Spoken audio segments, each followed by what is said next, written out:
All right, guys, welcome to another episode of the Gator Theory podcast. This is Kwong. We got Trevor back with us again. Uh, so we're officially in the off season, right? It's January. We're seeing some workout videos and pictures come out.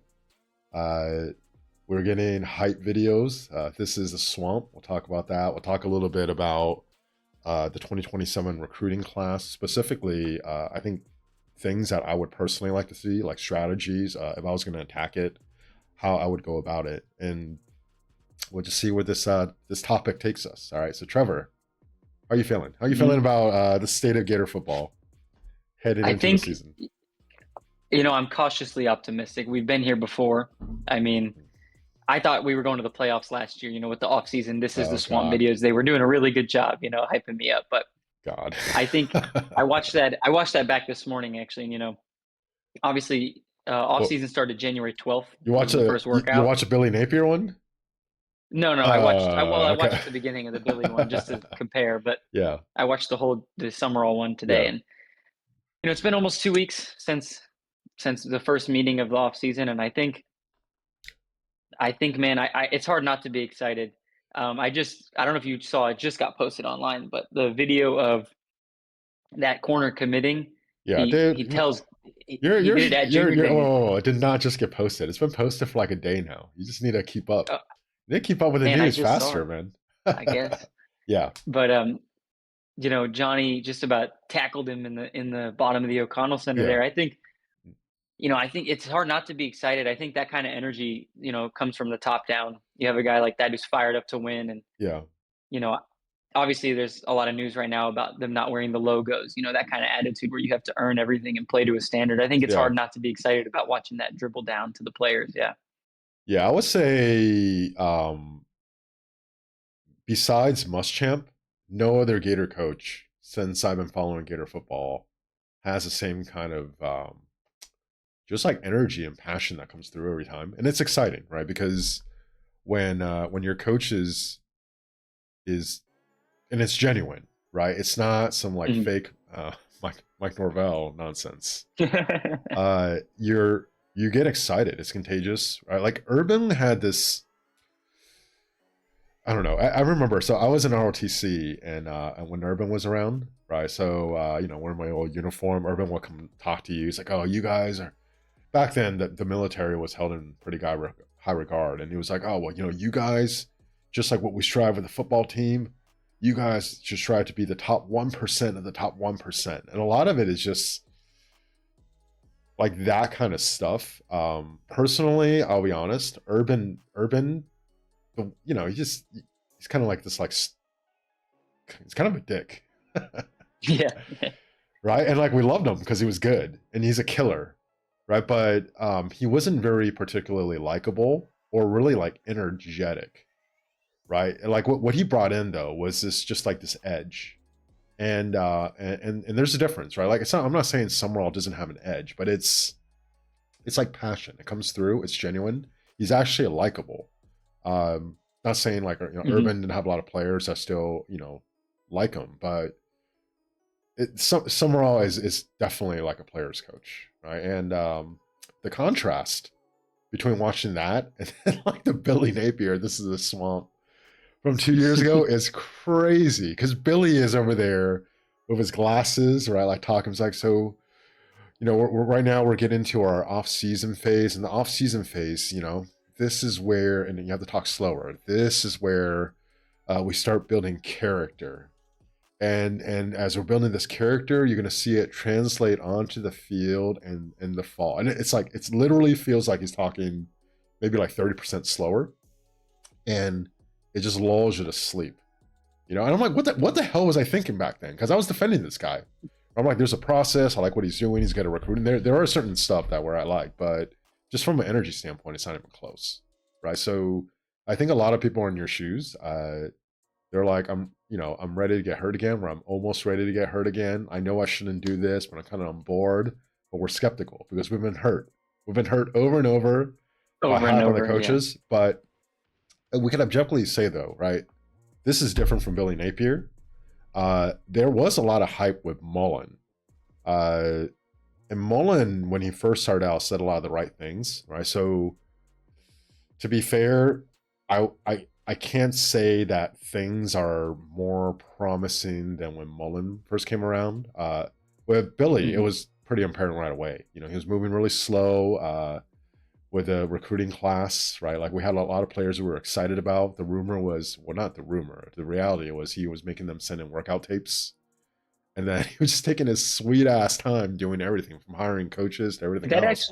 That was Yeah, true about the workout tapes. That yeah. wasn't just a rumor. No, no, no. He was Wow. actually doing that, right? And then there's some players that are just like, screw this, right? They just dropped us. But like right away, there was certain stuff we were complaining about with Billy.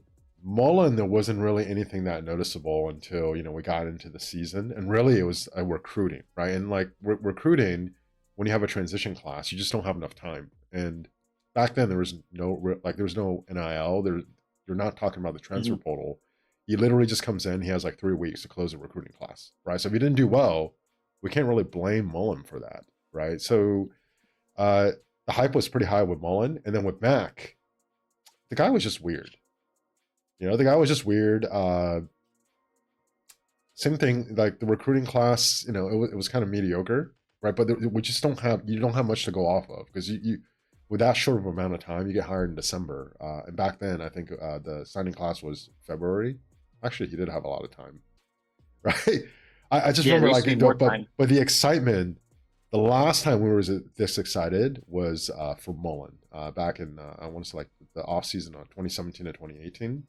And I can't think of one thing besides, I know we disagree with this, Makai Barrow, that would actually ding him on. Like just nothing else.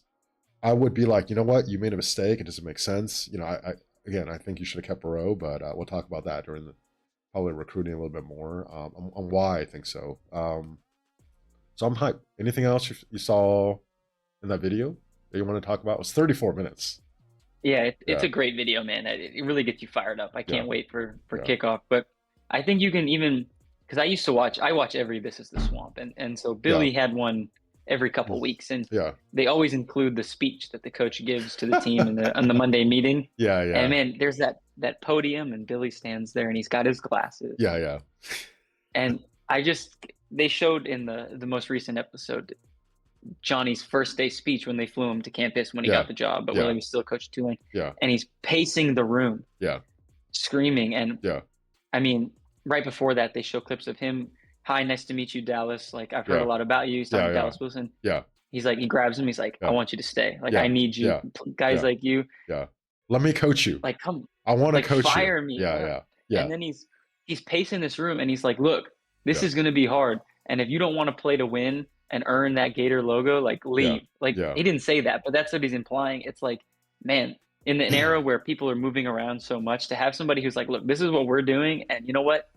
Leave if you're not going to try. And it's like that's yeah, kind of the mentality that we've and been missing. and there's just nothing really like off or phony about it, right? Like one of the corniest guys I think that the SEC hired that no one's really talking about was that Memphis coach. I think like what's his name, like Ryan Silverfield at Hmm. Arkansas, right? Well, listen to his speech, and then listen to Summerall's speech, and it's or listen to like Mike Norvell's like speech. It's there. It's just Yeah. it's like you're saying the words, but it almost feels like you're putting on a performance. It doesn't feel real. And then there's people that talk about it just feels real, right? And Summerall's real, and that goes a long way. I think we're ready for that, right? I think someone in our group chat said today that the floor for Summerall's Muschamp, which actually is a great comment. Like the floor probably is Muschamp. I actually, just this guy's just too. He gets it a little bit too much, just like with everything he's doing. Like I don't even think his floor is Muschamp, to be honest, right? But I think it's a little higher. But it's exciting. For sure. So Yeah. so yeah, it's exciting. It's exciting times. Do you watch Gator basketball? You like follow it closely or no? Um, Not as closely as I should. I missed Yeah, the yeah, Auburn game. yeah. I was working. Yeah. It was frustrating. I know. We got punched in the mouth. That was the first game where it just felt like we got punched in the mouth, and then we just didn't really Yeah. step up. Like I know we tied it up in the second half, down like 15 or 18, whatever. But that's actually the first game where I felt kind of demoralizing. But we felt like we were on a heater last year, and I think we actually lost to Georgia, which kind of killed the vibe temporarily. But then the team actually used that to take another step forward. So we'll see what happens with that. But like between Gator basketball with Todd Golden, hopefully he stays for a few more years, and with Summerall, like this is actually starting to feel like, the Gators of old. Which, You said that however, last year too. however, yeah, however you feel about Gator football now, like when they're actually when the football team is actually contending for championships, uh it's like a whole different vibe. And to be honest, we just haven't felt that, since, for what, 15, 17 years now, whatever Yeah, it a is. while. The Yeah, yeah, closest I got when I was a student was the back-to-back LSU Ole Miss wins in the swamp. yeah, That was yeah, we were riding high for a couple of weeks, but yeah. it You're always was this kind of you're like, hey, maybe I we're just know, lucky, you're riding high, but you were 7-5 like in the regular Yeah, season, and you won the bowl game against like Summerall we got a bowl game, without his half his team. You were 8-5 that season. So yeah, so yeah. we'll see, right? We're obviously going to go to the opener. It'll be hype. FAU Labor Day, It's or is gonna it be a good Memorial game. Day? I always Yeah, get those two confused. It's Labor Day. Labor Day. one of them. Yeah, Yeah, yeah, yeah. yeah. All right. So let's talk about recruiting. Okay, so we got our first 2027 recruit, right? We saw that video with Coach essentially like tackling this guy, right? But it was He awesome. shoulder checked him about 15 Yeah, feet back. Yeah. yeah. So uh, let me take a step back. We'll paint what I think the recruiting landscape is now compared to a few years ago, right? So you hear this number a lot. People talk about 66 players, and it's because when you have 11 players on offense, 11 on defense, right, and then the second team, that's another 11. That's 44, right? So Mhm. you get to the third team, 11, that's going to be 66. So a lot of people just throw out that number because what they're talking about essentially is a three deep, right? So back in the day, I think you used to be able to have like 85 scholarship players. Now they expanded that to 105, right? So it's not just Gator fans. I think more analytical fans and just people of every team are starting to realize uh, when every team can spend money, it's not like they couldn't do it before, but something changed with the NIL where like back in the day when you had Bama or Georgia or whatever, they just have like a really good bag dropping system. It's like everyone else could have done it, but the Texas oil money wasn't doing it to the same degree, right? Now that everyone can do it, uh, all of a sudden you can't pay everyone, right? And we talked about this a little bit in our very first pot, which probably no one watched, so we'll rehash it again,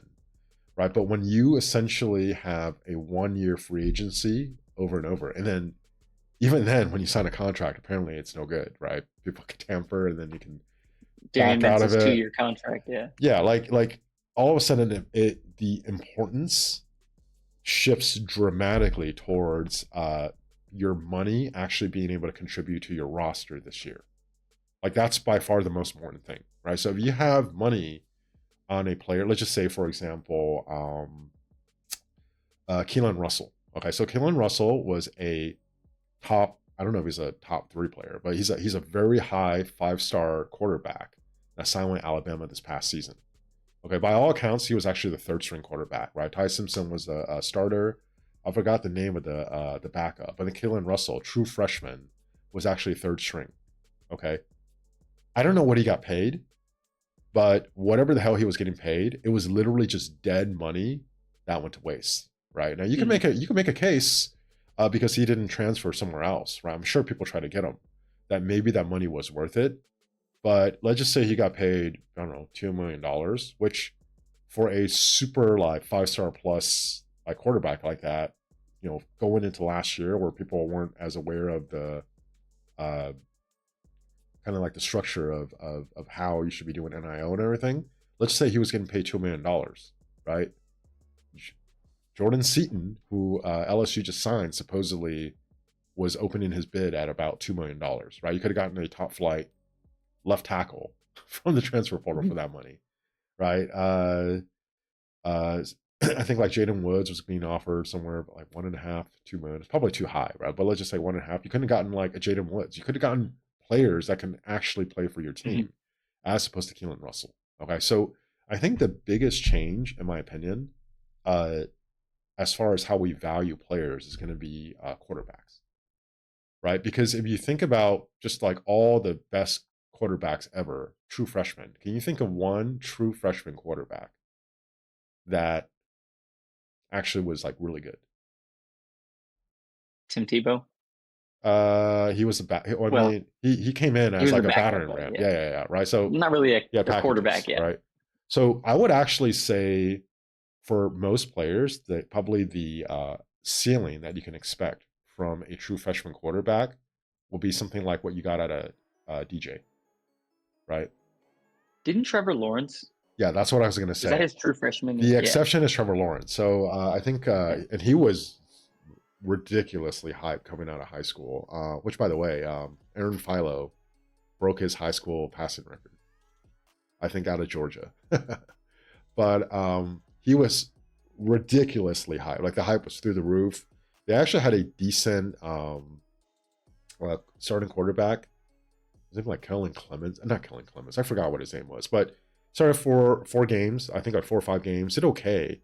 And Dabo at the time had the balls to make the call, benched him, benched the starting veteran quarterback, put in Trevor Lawrence, and he did okay his first few games. It kind of just like hit his stride in the playoffs and actually knocked off Bama to win the championship as a true freshman uh, Hmm. in that season, right? That is the peak. I can't think of another true freshman quarterback who did better in his true freshman year uh, than Trevor Lawrence.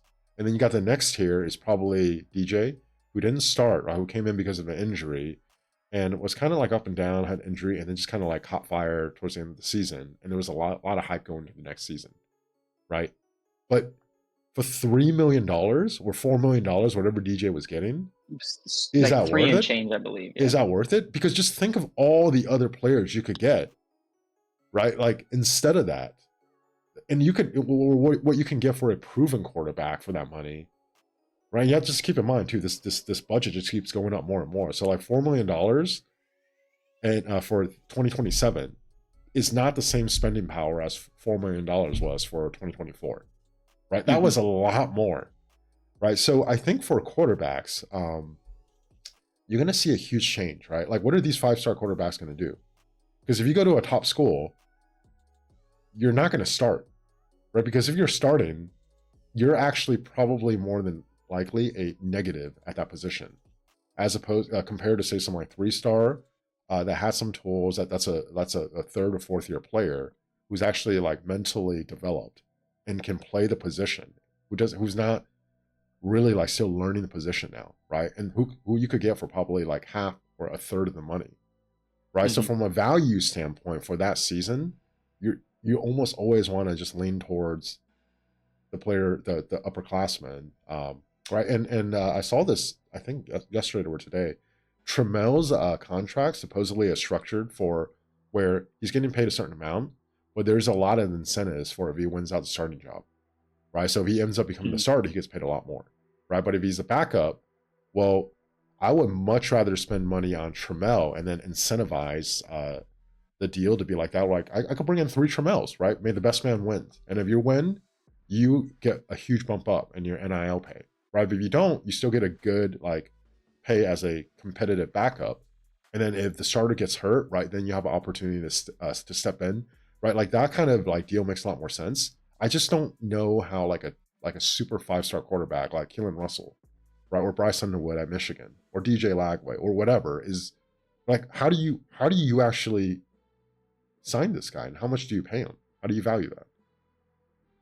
I I think at this point you're going to see a lot of 5 stars trending towards like not maybe not G5 school, but maybe smaller schools For like sure, yeah, you like where you can go start and then yeah. You could I start, think of yeah, like a Cam Ward who yeah, starts at some D2 school and is able to take his senior season at Miami, get drafted. Like yeah, these guys are going to try to invest in themselves. I mean, I'm sure there's guys out there that are like maybe see football as more of a money thing. And sure, I'll sit on the bench for $1 million. Like I'm a yeah, 5 star plus, and yeah. I don't But have to compete. But you're going to see like a lot of people in here. Like maybe I'll go to what's it, like Memphis or yeah, Baylor Yeah, right. and be like, I want to start and get my bigger contract at a secondary Yeah, for school, which sure. is sad, but yeah. No, because if I was the advisor, right? If I was advisor, I'm not some agent that's just trying to milk as much money as possible. Like Keelan, here's your options. Okay, you can go to this school,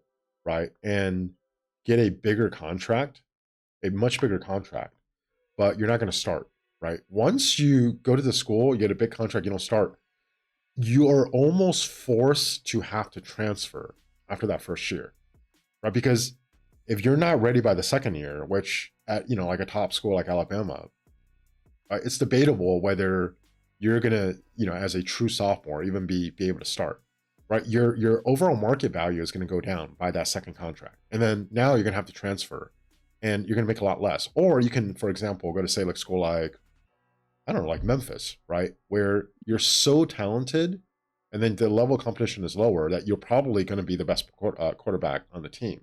You can learn in the season. You can still get paid well.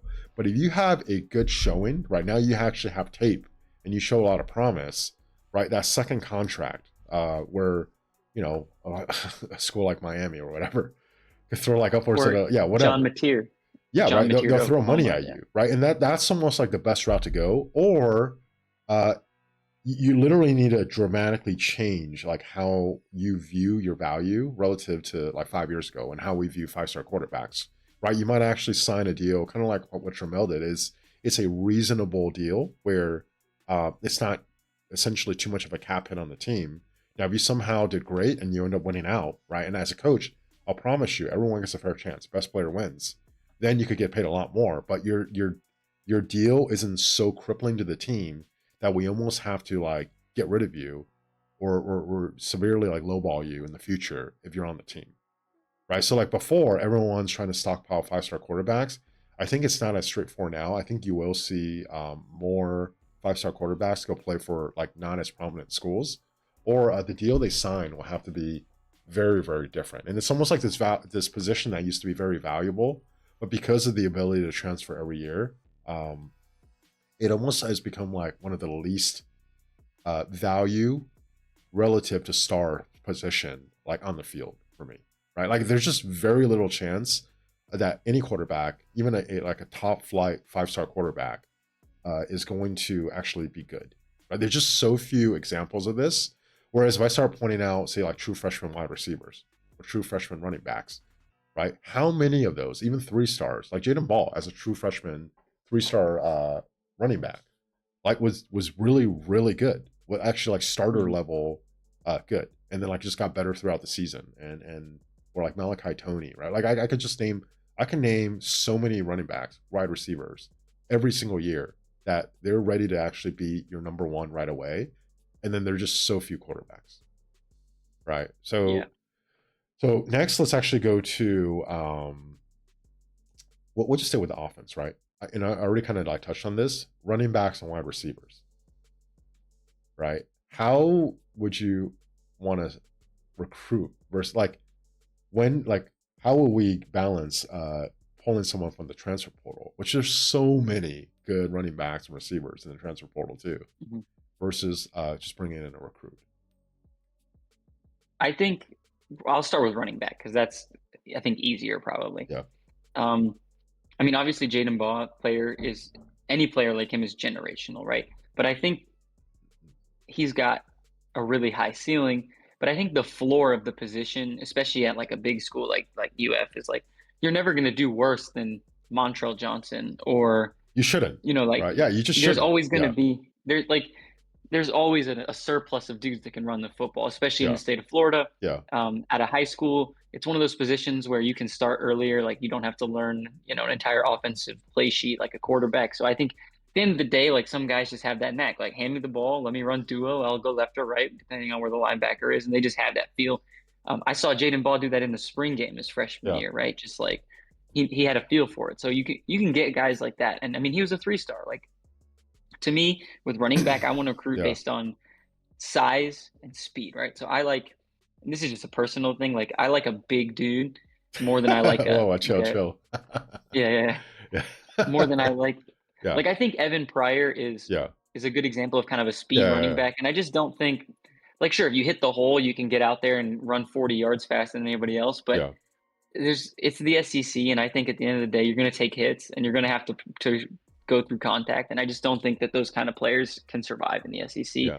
I would much rather have a Jaden Baugh archetype, we'll call like a power rusher. I want to run people over. He's fast. He's faster than he should be for his size. I'm going to Yeah. be honest, and he has enough speed to break away, but he's the kind of guy that you can hit behind the line of scrimmage and he'll still make it a positive play. So I want to see out of high school, you know, maybe not as short as like a Trevor Etienne, but like, somewhere in there where you have some decent size and you're not like, I don't see the need for a 6'3" running back, What about like you know? what about like the recruiting profile that you think? Oh, I think running back is one of the main positions where stars almost don't matter. Yeah. I think for the amount of money you pay for a 5-star or anything at a high school, when you can get a 3-star like Jaden Baugh, or even a 3-star that's just average, like a Jacoby Jackson, I think he was unranked or like a 1-star or 2-star. He went to JUCO and then like that guy is a fraction of the price of a Yeah. 5-star running back out of high school, and you can get almost equal production. Yeah. Receiver is kind of different. Like Yeah. I think, like I'll use our last class as an example. We have Dallas Wilson. I'm going to use these three guys: Yeah. Dallas, Vernell, and Nashawn Montgomery. Right. Yeah. So you have those three dudes, and they're all three highly touted. I mean, everyone knew Dallas Wilson was a star.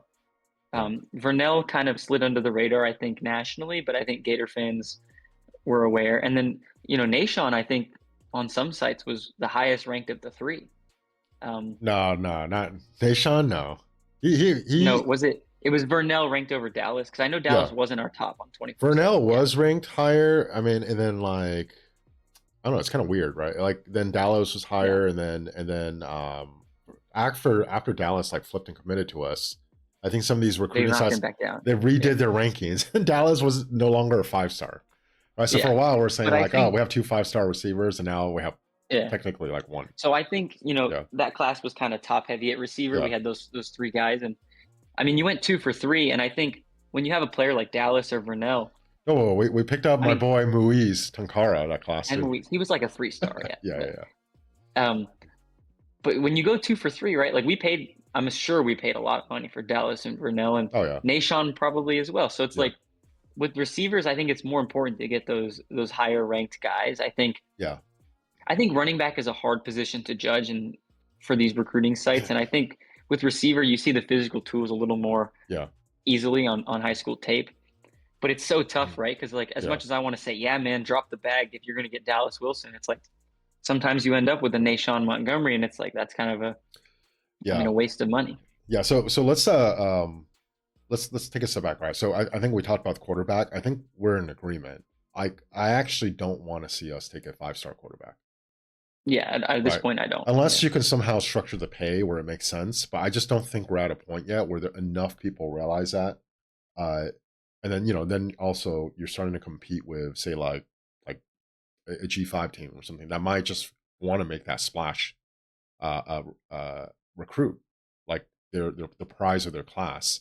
That I just don't think it's worth it. I think you take players that don't command that much money that but that will be in your system, and then hopefully by year 2 and year 3 one of them will hit, and you just take those players and you use the portal to supplement, right? I think we also agree for running back, uh, it's just not worth it to take a 5-star running back, right? No. Same idea with quarterback. They're a little bit more productive, but there's just so many like between the transfer portal and really even recruits that like 3-stars that hit that if you don't hit on one of these recruiting, you just grab one from the portal, and there's a lot of good ones that you could grab. Receiver is a little different. There's a lot of receivers in the portal, but Cam Coleman is an exception, I think, this year, just because, he was at Auburn and they fired their coach, right? So he was essentially a free agent, which is what made Summerall retaining our receivers so much more impressive, right? But besides Cam Coleman, like these like top 5-star talent receivers just don't hit the portal that often, right? Like just that they have the tools, they have the production on the field, and like they're a budding superstar, right? So if I was going to overspend, not even overspend, if I was going to really spend in the portal, I mean not the portal for a recruit, wide receiver, I would actually allocate a good chunk of money for what I consider like this is going to be at worst a number 2 receiver on our team or a potential superstar. Like it's Mhm. easy for them to get on the field. Like this guy, uh, you're not going to pay him, and like he just doesn't pan out. Right? Like there's players that are raw with the tools, and then there's players that are ready now. If I feel like the player is ready now and they have that much upside, I'm willing to pay. Right? Because now you're comparing. Let's just say I paid, like 1.2 million for this 5-star receiver, right? Well, what can I get out of the portal at receiver for 1.2 million, right? And you start Like kind of, 4 good guys. yeah, Yeah. 4 good guys, or like, but can you get one of these like top guys for that money? You can't, right? Because they're actually more. No. So it starts getting to a point where with receivers, uh, I want to again kind of take that stars and scrubs approach, right? I either want to take a lot of high upside lower rated guys, like a Nashon, like a Muiz Tankara, right? But then I also want to maybe take a shot at a Vernell Brown or Dallas Wilson or whatever other like 5-star receiver that I think can contribute right away. And I'm willing to actually pay for the star for that just because you don't get those kind of portals, like those kind of players, the higher end of Mhm. those players in the portal nearly as often, That is right? a good point. I guess you don't ever see Mhm. Jeremiah Smith, Malachi Tony, Yeah, it's not going Dallas to Wilson. happen. It's just not going to Dudes happen. just don't hit the portal at that Yeah, position. And I think that this hit rate, I don't know why this is, but I think the stars, like stars can be deceiving, right? But I yeah, think the star ratings are super dialed in on receiver. yeah. Like when you have a 5-star receiver, Yeah. he's going to hit 90% of the time. Well, And I I don't know just about think, 90, but it's very high. I Yeah. mean, Yeah. I Yeah. can't think of a Florida 5-star receiver that didn't pan out, you know? Yeah. And really it's like the big physical freaks, like from like the Julio Mhm. Jones, right? Like the smaller, like quicker guys, like Tony was, a top 300 guy. He wasn't like a 5-star receiver, right? But that Yeah. is just, you have the Trey Wilsons, the Malachi Tonys, like the Zachariah Branch, like these like smaller guys that are really quick. There's a lot of those around, right? And some of them just know how to actually use their body, and they produce. And then some they're really really quick, but they just never kind of figure it out. Like when they do catch the ball in some space, it looks good, but they're very inconsistent. But these like physical freaks, like big 6'2", 6'3", like just your number one receiver, I'm okay with spending on those, right? And For just to like for example, like this year, I think the rumor was that Florida's budget was like 24 million. Let's just say it's 25 million, right? So your budget is 25 million. I would like to see about say like 5 million of that 25 million to go towards the freshman, okay? But sure. I want like 4.5 of that million to just be going towards like 5 players. Okay, I want Like 5 the big names. Yeah. freshmen you identify that like is ready to contribute now, but also has very high upside. And they're essentially what you consider, just like can't miss freshmen that they're going to be in your 2 deep and produce, right? So for like a player like LJ McCray, who for all intents and purposes was just very raw coming out. I think he was the number 3 rated player that year. So Billy actually pulled the number 1 rated and the number He 3 was rated player. he was a super high rated player. Yeah, Yeah. he was a number 1 defensive lineman, like number 3 rated player, but he was just very raw, right? And like I just would not take him. I just wouldn't take him. It's a recruiting Yeah. win. It looks good, whatever. But he's too raw. He needs 2 years to develop. Not for us. It's just not for us. It just the timeline doesn't fit. Let him be someone else's like dead money on the roster for his true freshman year, and you take a shot with someone else, right? So if you have a chance at a defensive lineman that's ready to contribute, like Jaden Woods, go for it. But if it's someone like LJ McCray who's just not ready his freshman year, don't take him. All Yeah. right. I was Yeah. actually watching some videos today. This guy called Isaac Puns on YouTube. He does Yeah. like football content, Yeah. and he made a bar graph of all the national championship teams ever based on first year, second year, Yeah. third year, and then 4 plus. And he noticed this trend where in the past it was like Um, least amount of freshmen, kind of medium amount Yeah. sophomore, junior, and then a couple more seniors, right? And this idea that you have like a good high school class and you Yeah. develop them, and then you have your year where it's like, boom, these are our seniors, they're ready to go.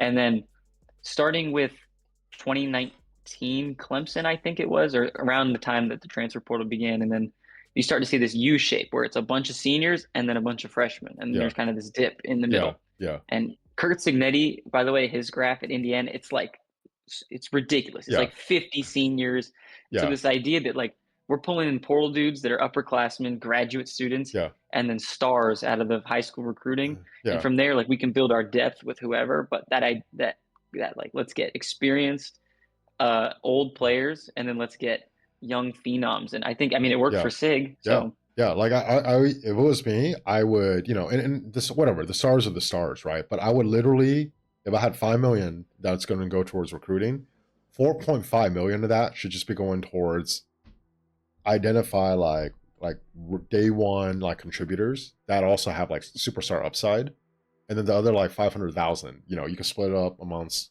5, 10, 20 3-star, like, where you can see the upside here or there, but they're just project mhm. players that it's still prestigious to go to Florida. You still get paid a good amount of money, right? We talk about like a player getting paid like, I don't know, like 50 grand, 80 grand or something. Like it's nothing. Like it's not nothing.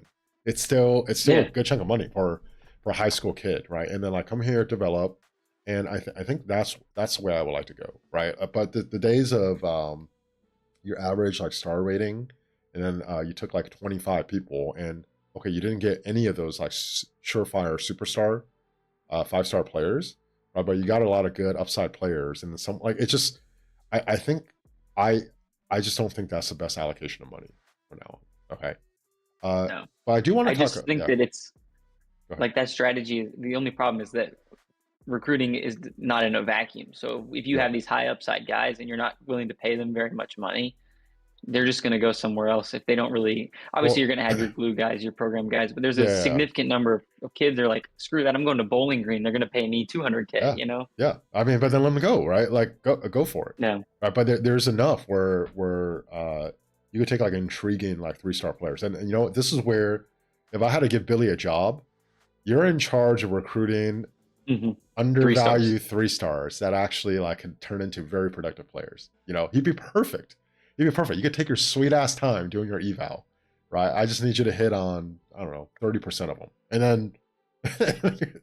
then you pull a Jaden Ball on offense. You pull a who's like a Jaden Robinson or something on defense, right? 3-star Wasn't players. Caleb Yeah, Banks also? Oh, he was a transfer though. yeah, Yeah. right. Like, yeah, whatever, right? Like you find those players, and then if they develop, we'll pay them more. But they're in our system, right? We get first dibs on them. We know if they're developing or not. We can actually lock them in for maybe lower than they would get if they were out in the free agency. Like that makes sense, right? So let's actually move to tight end.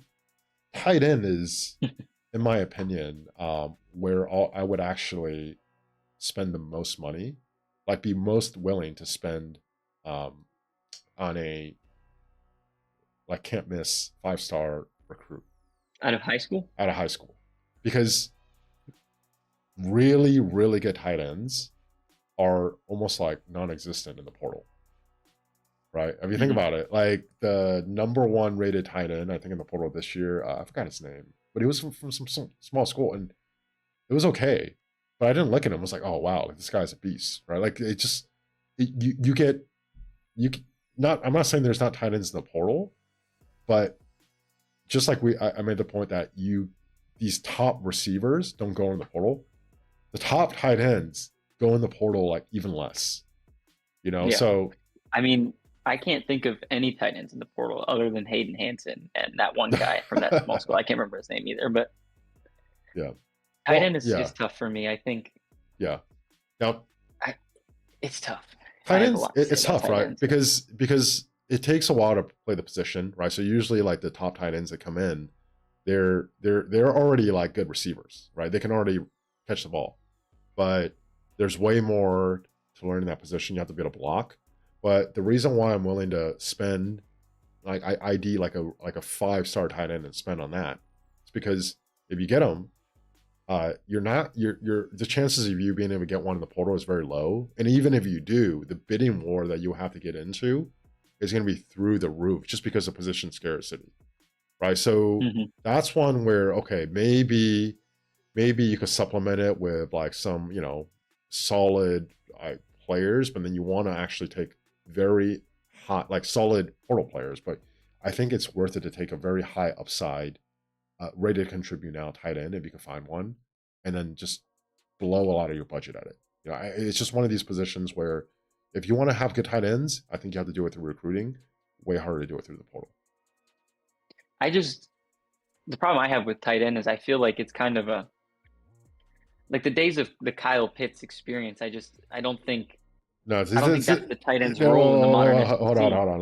Let me stop you before you go further on that. Okay, the reason why tight ends um, aren't valued as much isn't because that position isn't ridiculously valuable. It's because there's just so few really good tight ends, right? So, like for example, Yeah, Billy's system and just that the whole tree where it came from, it's built on having really good tight ends. We talked about this, and not yeah, we only don't did have he good tight not ends only there. did he not recruit, Hayden Hansen was probably his response, but it's just he never really made an attempt to just fill that room with good tight ends, and a good because a good tight end is it's devastating. I would take a top flight tight end over a top flight wide receiver if you give me the option. Right? Wow. It's just See, way easier to find a another receiver that's maybe 80% as good. It's way harder to find a tight end that's 80% as good. yeah, I think maybe this is just Florida specific, but we have Yeah, such a receiving threat already that I'd yeah, rather have a guy that was a blocker yeah, to just give Jaden Ball another body to run behind. yeah, But I can't think of one. And I'm obviously this is you're right. Like the position is very hard to have a good player, but I can only yeah. think of one impactful tight end as far as like, and that's LSU's guy. Like Trades Green. It he was wasn't. awesome. He Yeah, did. He had these like highlight reel like plays, right? And like just yeah. especially in the warm up. But production wise, he was actually okay. It was actually okay this year. It wasn't. Yeah, It but I wasn't like think at least he was yeah, able to like affect the game in a meaningful way. I can't think of yeah. another tight end in the SEC that was really able to like Well, kind of have the game. Eli Stover from Vandy. I think he's actually like he might be a first team All American again this year.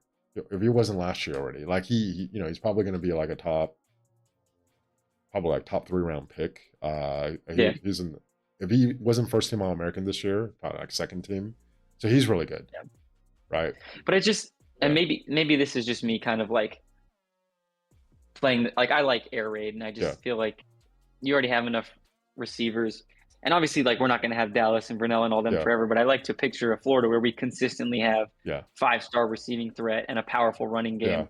And I think having that fourth option at in the receiving game is if we're not getting separation with our three guys. I mean, if Eric Singleton, Dallas Wilson, and Vernell Brown can't yeah, get separation, we're cooked. Like yeah. I don't I don't feel the need to spend To have a top flight tight end. time. But at the same time, you're right. If there's a guy that you know is going to be If an you have a exceptional chance, tight end. if you have a Yeah, chance, if you have a chance, blow the money on him. Like spend on him. but it's like there's always that risk that they don't pan out. So I would be comfortable with that, assuming they were like Well, a yeah, of superstar. course, right. Yeah, It all yeah, comes down to like your ability to eval, right? But what evaluate. I'm Yeah, saying is, so for example, we have a chance at getting Elijah Haven, right, which is the 5 star quarterback that Billy was rumored to get. We're still kind of in the running for. I'm like, no, pass, right? But we have a mm-hmm. chance to get some. Let's not even say like Brock Bowers, right? But let's just say like a tight end. Like, wow, this guy could start playing. This guy could play his freshman year, and he has so much upside. I would move him towards the top of my priority list on offense. Like I think that Mm-hmm. that position is that important. When you have a really good player, like even if you're an air raid, you can still utilize it, right? Because it it's like people have this idea that like air raid teams don't run. Like No, they still run the ball. So it's built on running, yeah. Yeah, like it's actually, Which is why I'd be okay with like a blocking tight end and yeah, not necessarily like a dual threat yeah, kind but of the guy. problem with a blocking tight end is then you can scheme around where, okay, when this, like you're essentially, when this guy's on the field, you have a whole spot that's not a receiving threat. Like it just takes it away. Like a really good tight end Yeah. is devastating for offense. All Mhm. right. Let's actually talk about offensive line as a whole, right? So this is interesting because offensive linemen typically don't play their true freshman year. Mhm. So do you just not take any offensive linemen, or what do you do? Um, honestly, I just disappeared on your Oh, that's fine. graphic. Yeah. Oops. But There we go. I think that it pains me because Billy like didn't recruit high school linemen at all, right? No, he And he did. was No, he had a lot of numbers. He just didn't recruit any like fully high ranking any ones. Yeah. yeah, any Yeah. high ranking. Yeah. And I think we didn't pull any from the portal either. And I wonder how much that comes down to just like Yeah. poor recruiting from our previous offensive line coach and how Yeah. much that was like because Billy was an excellent recruiter, but I Yeah. honestly in this day and age, I mean, you saw how many guys we were able to pull from the portal on the line. I would take a couple 3 stars that you think have high upside, and I Yeah. would stay far away from paying dudes a lot of money. O line is one of those things where if you're coming out of high school to play on the line, you know you're going to take 2 or 3 years to develop, Yeah. and you're not expecting to play your freshman year. Yeah. And so I think you can really leverage that in these situations with younger guys, be like, hey, let's develop you. And I mean, obviously, right now we have Phil Trowine, and I think he can develop some Yeah. amazing players. So this one's really interesting. This was, I think, well, at this point, 3 years ago. We were, who knows how much in the running we were, but we were quote unquote in the running for 2 5-star uh, tackles. Actually, I think uh, Maui Goa, who is probably going to be a first round pick, right? He's like Miami's like starting tackle. He started his true freshman year, uh, just been like a monster and just gotten better and better every year, right? And it just like one of the best tackles in the game. And then another guy, I think his nickname was like Pancake Honcho. His name's Samson Okunula. It's another 5-star lineman I've who never I heard that nickname. I think I think never really got any time and just never really panned out, right? And I don't know. It like if you get Samson, right? You're paying that money for Samson. That's a lot of dead money. If you hit on a guy like Marigoa, then that's amazing It's worth because it. you're Yeah. just not going to be able to. You're not going to. You're not going to reliably be able to pull these kind of players out of the portal, right? Like if you're one of those teams like Texas Tech, whatever, where okay, you're okay getting in the bidding war and just like bidding it all the way up to like three plus million, 4 million for this guy, sure, right? But the reality is we're not there, and maybe if somewhere else starts winning more, we get more people on board. We do have like a lot of donors, maybe, but there's a lot of people that are buying into the narrative out there that offensive linemen, especially like top flight tackles, are a position that's worth paying for because it's just such a scarce position to get top players out of the portal Mhm. that you're almost willing to do it, eat that year, and then like try to keep them. But I feel like there's just a lot of risk, right? Because the player cannot pan out, the player could get hurt. Uh, he's most likely not going to be able to contribute his freshman year, right? So like even though, yeah, like you want to get on them early so you could keep them, and like this is what ensures you can have like a top flight offensive line. There's like a risk reward to me that I actually think it's for a school in Florida's profile isn't worth it, right? I feel like Mhm. if you're willing to just spend a crap load of money on certain positions like Miami, like I don't know how much they have. It just feels like they have more money than us, doesn't it? Like, and you're willing to get into that bidding war, then yes. But if not, you almost just have to have a really good offensive line coach, trust the eval, and then go the Billy approach, right? Like take a lot of shots at high upside players and then develop them and then kind of supplement the portal and then a combination of the portal and then your eval on the recruits actually hitting and then like do it that way, right? And to be honest, you know, we have one of the best offensive line coaches in the country from a recruiting and a development standpoint, right? Proven track record of all conference players, putting players in the NFL, recruiting good players, but also like finding undervalued players and then making them good players too. So that one for me, like right now, right? If you look at the junior day, I think we're at least like near the top. We're in the lead for like a 5-star interior offensive lineman, like another tackle. I think that's like pretty, like we There's get a couple, yeah. Yeah, we get like a 4-star tackle now. We get super excited, right? Because that's just not a thing that we've had for the last 3 or 4 coaching staffs. But I don't know. I this one, I think I'm pretty split. Like 5-star quarterback, I just don't want it, right? Because I know what goes into it. Yeah. I almost have to just defer to whatever the coach. And this is why, again, it's good to have coaches that you trust, right? Because I trust that they think about all these things, between him and the GM, and they talk about this, how much money could be allocated to that room, like dead money, the player's not developing, and they're going to figure out the risk reward. And I kind of trust for them to figure that out.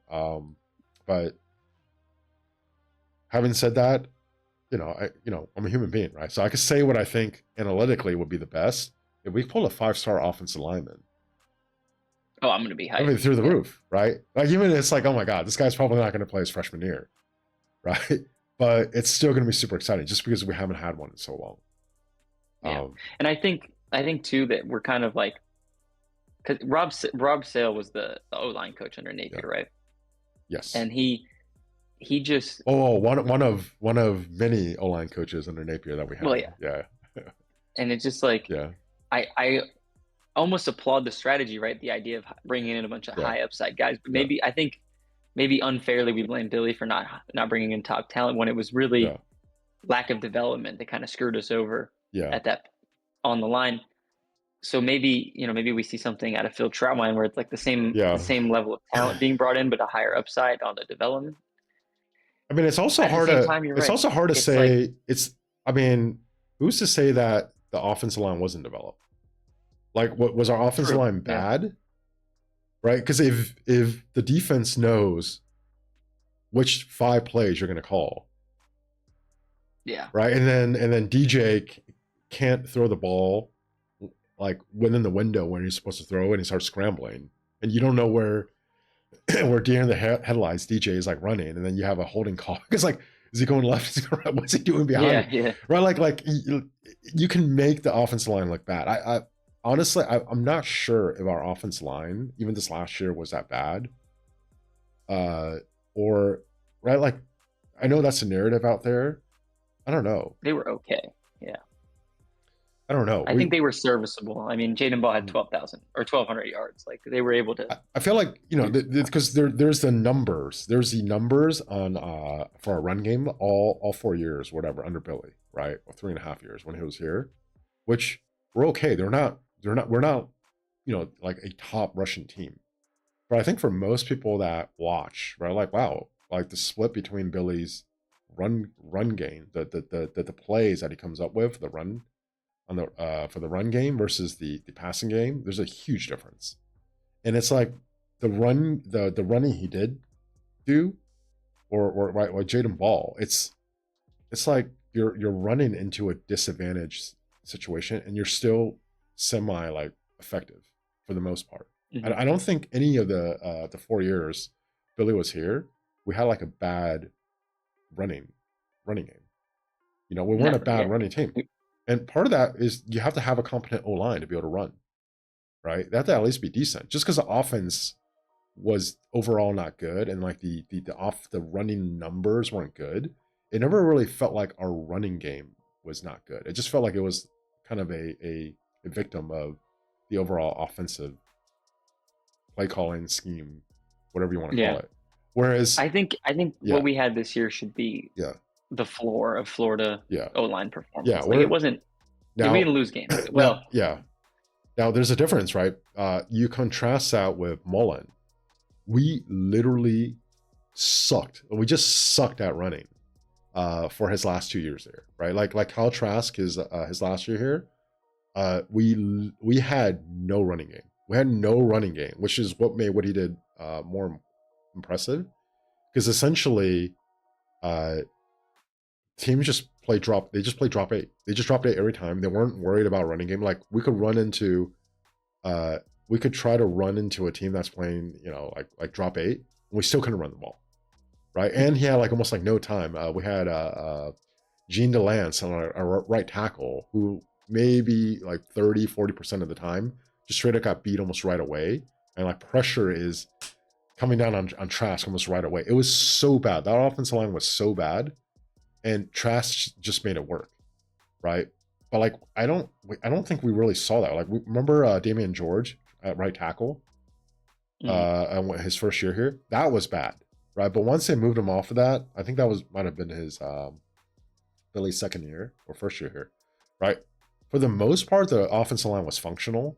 It just I felt like it was a victim of just Billy's offense as a whole, as opposed to just our offensive line sucking.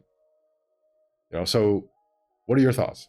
You want the high rated recruits? You think we should also just take a lot of shots at like high upside 3-stars and build that way? Man, this is a tough one for me. Like you said, everything else is so black and white. Like I don't want to touch a 5-star quarterback, but on the O line, it's like if you can get a guy that is a guaranteed like O line, especially, I feel like recently is super valuable in the portal and in high school. And if you can have a guy that is going to start for you a couple of years and be, a top 3-round pick in the draft, like you have to have that. Yeah. But it's so hard to know, like, how are we going to, because obviously the guys in the portal are going to cost even more than the guys out of high school. Yeah. But they're proven enough to maybe take that jump. I don't know, man. It's tough. Yeah, they're proven up. But let's just say you spent $3 million in the portal on a tackle, though, right? What if he doesn't fit? What if he doesn't like the place? What if he gets hurt? You're screwed. Whereas if you have enough bodies that are competing for that spot, I think you're actually guaranteed to have a very high floor at, say, like the tackle position. If you have like 5 upperclassmen, right, 3-stars that have enough time in the system competing, and then like may the best man win. I almost would rather go that route than just like some superstar left tackle, just because you're counting on a lot of things to go right for that money to be worth it, and a lot of things could go wrong. It would just completely tank your season, right? Whereas if you go the other route, especially in a position where injuries are common, you actually have a lot more leeway for things to go wrong and still actually field a competent team, right? Because if you can't block when the tackle spot, there's just nothing you could do on offense. There's just nothing you could do on offense, right? So I don't know. I think I'm actually talking myself into like not wanting these like 5-star players for the You're amount, talking me into it for probably the amount they're commanding, just because you have to get a little bit lucky, but especially in today's day and age, right? So here's Nick Saban. Here's why I don't think Nick Saban's a GOAT relative to Kurt Signetti. Okay, back in the day, it was just 5-star, 5 stars, 5 stars, and you're literally just stacking your roster every year. These players, once you get them in your system, it's very hard for them to leave, right? And then you have enough of these players, just some are going to pan out. So yes, like IDing is still or eval is still important, but there's a reason why they're 5 stars. Like even like a blind squirrel could eval a 5-star offensive lineman, right? So once you get enough of those, and you just have this pipeline of players coming through, if one gets hurt, okay, perfect. You have 4 more that are competing, that are super talented, right? So your floor is really high, and it would make sense to like always like hit on those players because you're not worried about depth, right? But now, because you can't pay all of these players, depth actually becomes a real issue. I think that's actually one of the positions where, I think I actually don't want to allocate all of my budget towards one player. I think I want to spread it out so I could create a lot of competition and create a very high floor, and the ceiling is still pretty high, right? Yeah. I think, like, I'm trying to think about Jordan Seaton in that situation. Like, I would not want to pay, rumored like over $2 million, but at the same time, like if he was willing to come here for 1.2, 1.5, like I think that's worth taking the jump. Yeah, but there's too many. But there's just too many teams that are willing to pay. Like it just someone's going to buy it and drive the price up. right? Like, Yeah, you have talked to me yeah, and I've talked myself into, I yeah, think, just high upside yeah. out of Actually, high school and out of yeah, the portal. I actually think like what a lot of people say you should do for the offensive line is not the optimal way to go. Because it'll look good. It'll feel like a win, right? But maybe LSU won't have this problem, right? But let's say he gets rolled up on in practice. They're screwed. They're screwed Hmm. because they don't really have like another viable option that they're comfortable with to start at left tackle, right? So before they got Seaton, there's like, oh, we're gonna do Weston Davis, like who's probably gonna be their starting right tackle, right? And then it starts getting into like unproven players, or I think they signed like Solomon Thomas. I think he might be an interior lineman, but offensive lineman. But they're just starting like, oh well, he's way too talented to not get some Was it? time. Wait, that name sounds super familiar. Was he? Solomon Thomas. Yeah. We talked about maybe like being like a dark horse to get him for a bit. Okay. Yeah. Where there's like, oh yeah, we might be able to like I get remember, him. and then he Yeah, committed to LSU. Yeah. yeah, yeah. And Trenton Henderson's like a defense lineman that we thought we kind of had to. Yeah, they pulled a lot of players. So yeah, like I think I think so. Overall, let's recap this, right? And we'll do defense another time. That's been an hour, but Yeah. QB, no 5-star, right? Will Griffin's good because he's been a Gator fan for pretty much his whole life. He has a lot of upside, but we don't have a lot of competition for him, and he's probably willing to stick around and actually develop and compete. Like I think a player Hmm. like Will Griffin or Trammell will be perfect. We had like 4 Trammells that show poise and We'd be promise, gold. and they're competing every offseason to see who's going to start. And if you start, your NIL kicks in, you get starter money. I would love to go that route when it comes to high school recruiting for quarterbacks, right? And then you kind of And supplement. those guys are both 4 stars, so it's not like you have to go down and get 2 stars. Like you can Yeah, still yeah, get. yeah, yeah. But Yeah. like once you get below like a certain amount, right? He's a 4-star, but it's not like the competition and then the money is like that crazy, right? So Hmm. so I think like for quarterbacks, I would like to see that. Running backs, hell, like take a bunch of 3-stars, whatever, right? Like don't overspend there Take at 5 of all. them. Yeah, yeah. Yeah. Wide receiver, spend if I want the the show opportunity ponies. is Yeah. there. Tight end, I don't think you agree. I think you spend. I would actually even prioritize tight end more than receiver. If you can get that guy, if you can get that guy, spend on him because you're not going to get Yeah. him out of the portal, and it's just one where if you can't reliably get a player like this out of the portal, you know Yeah. opportunities there. Well, I think Yeah, I agree with you on spending on a tight end, but like where with receiver, I'd be willing to spend a lot on like a top 50 guy. yeah. You For think top tight end, 50? for me to be willing, it'd have to Yeah, be top 10. Like you have to be an exceptional tight end for me to I want to agree. spend I agree. receiver money. Yeah, Yeah. yeah. So I it's mean, just there's more play on the wide receiver, I think. okay. So basically, you're just saying like your range for what you're willing to like really open Hmm. the piggy Open the bank. bag. Yeah, open the Yeah. yeah for a receiver is a little bit higher range. It's further down the Yeah, recruiting rankings than it would I be for a actually tight end.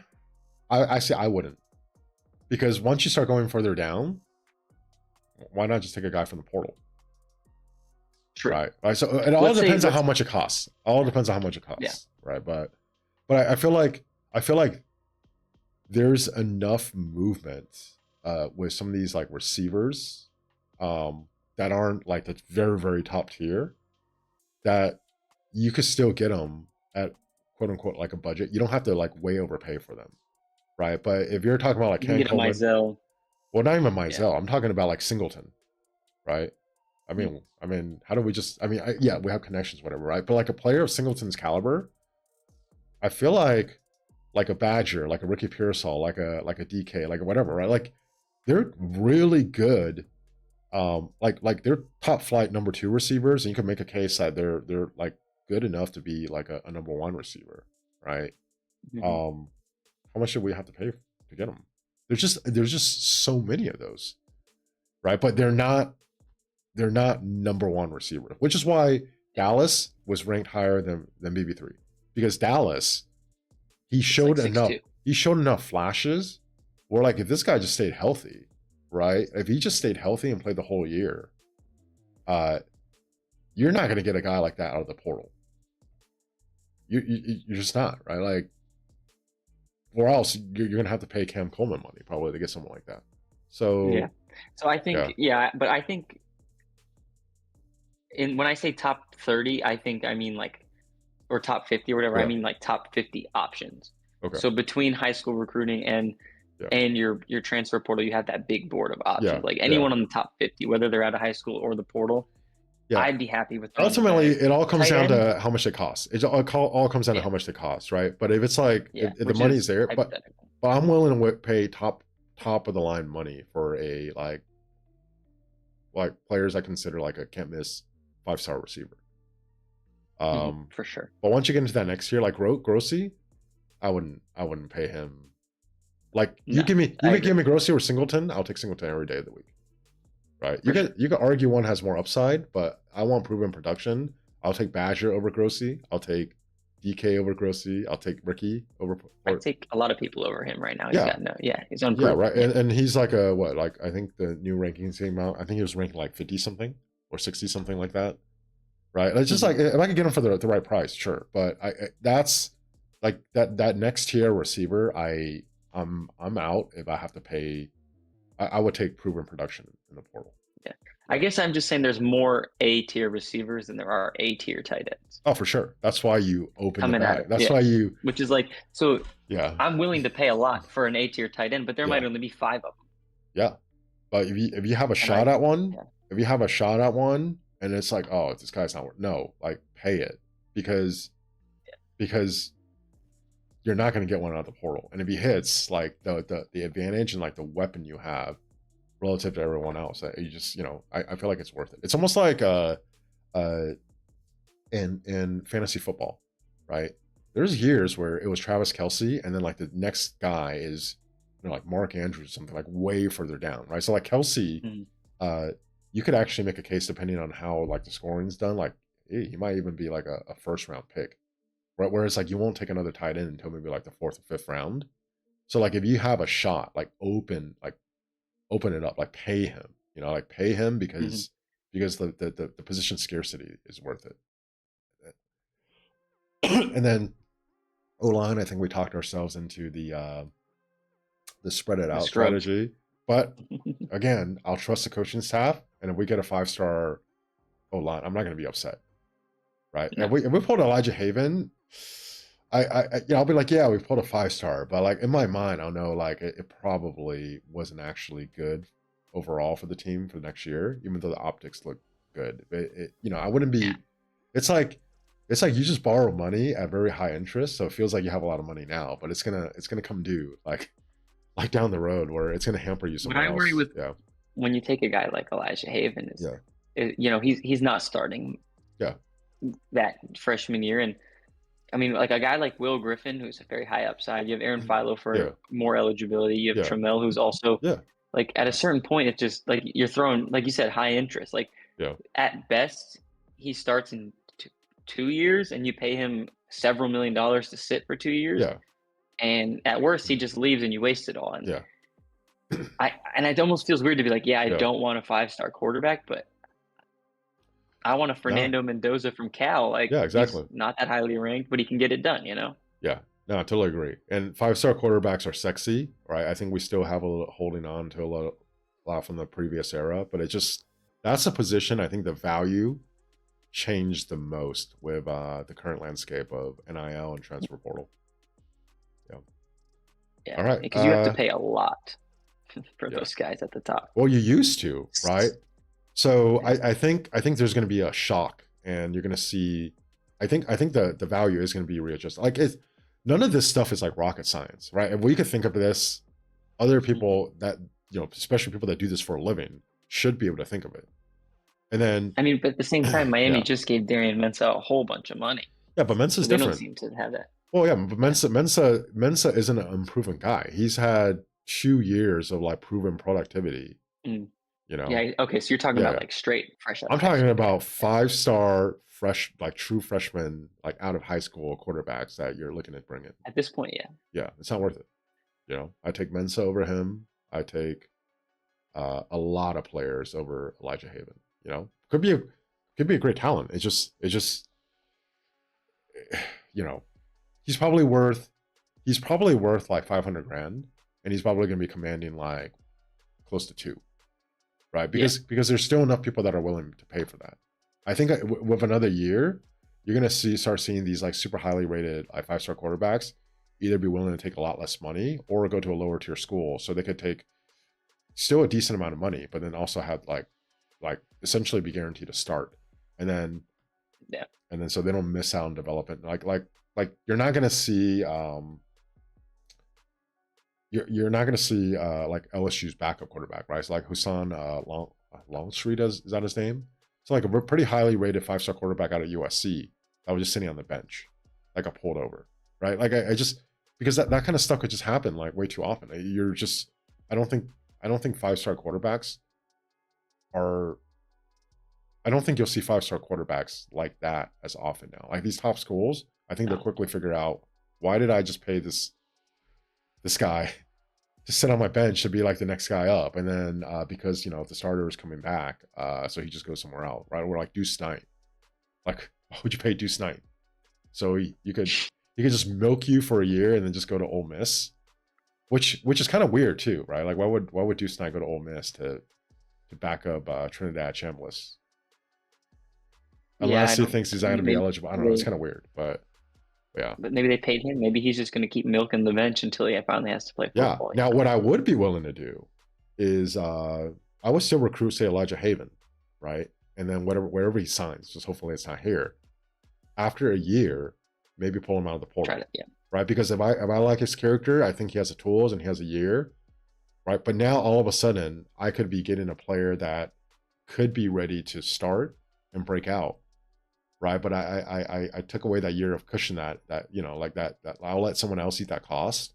And if I could get him for whatever I got for Philo, even though if there's no film on him, I'm a lot more willing to spend, right? So like Keelan Russell, who I talked about, if I could pull Keelan Russell for Philo money, I would pay him, and now all of a sudden, Sure. is he going to be the starter at Alabama? Like he's not guaranteed to be a starter. I think there's still a QB competition there, right? So are they willing to pay him more than say like 1.5 for him to stay again to be a backup, right? So all of a sudden the value proposition is very different. So like Elijah Haven, I would review it. If we could pull him from the portal after his true freshman year, I'd be a lot more open to it, but not as a true freshman. It's going to be an exciting time in college football if we have a bunch Yeah. of 5-stars playing at G5 schools. Oh yeah, it'll be super fun. It'd be awesome. That's a position I unfortunately or fortunately got wrecked the most by NIL and transfer portals. All right. Yeah. Anything else to add before we end this? No, man. Go Gators. Go Gators. We'll do the defense some other time. Okay. Yeah. All right.